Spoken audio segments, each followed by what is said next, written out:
The Trump administration will maintain a pro-worker growth path for AI, so it can be a potent tool for job creation in the United States. And I appreciate Prime Minister Modi's point. AI, I really believe, will facilitate and make people more productive.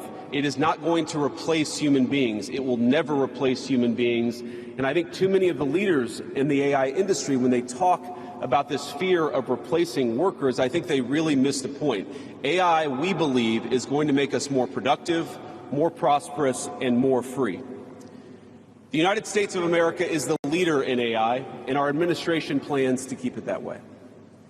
The U.S. possesses all components across the full AI stack, including advanced semiconductor design, frontier algorithms, and, of course, transformational applications.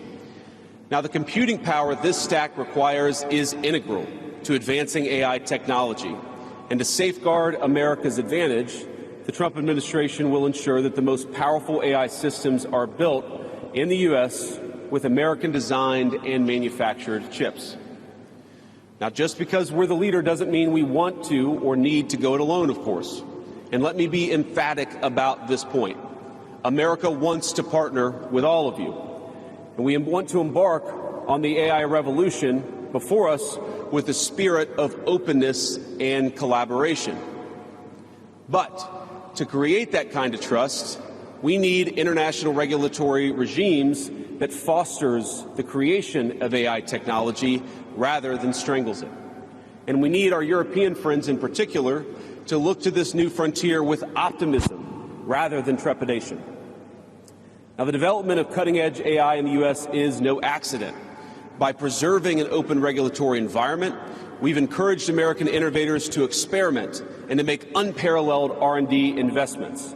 Of the $700 billion, give or take, that's estimated to be spent on AI in 2028, over half of it will likely be invested in the United States of America. Now, this administration will not be the one to snuff out the startups and the grad students producing some of the most groundbreaking applications of artificial intelligence. Instead, our laws will keep big tech, little tech, and all other developers on a level playing field. Now, with the President's recent executive order on AI, we're developing an AI action plan that avoids an overly precautionary regulatory regime while ensuring that all Americans benefit from the technology and its transformative potential.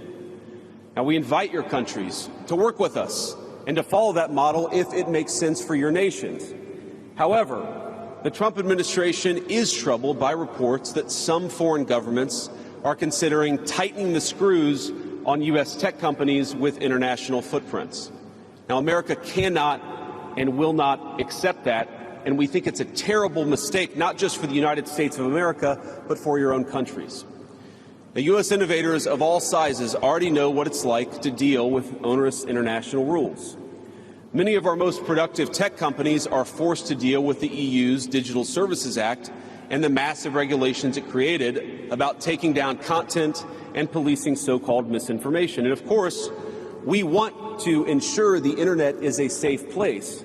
But it is one thing to prevent a predator from preying on a child on the Internet, and it is something quite different to prevent a grown man or woman from accessing an opinion that the government thinks is misinformation. Meanwhile, for smaller firms, navigating the GDPR means paying endless legal compliance costs or otherwise risking massive fines. Now, for some, the easiest way to avoid the dilemma has been to simply block EU users in the first place. Is this really the future that we want? Ladies and gentlemen, I think the answer for all of us should be no.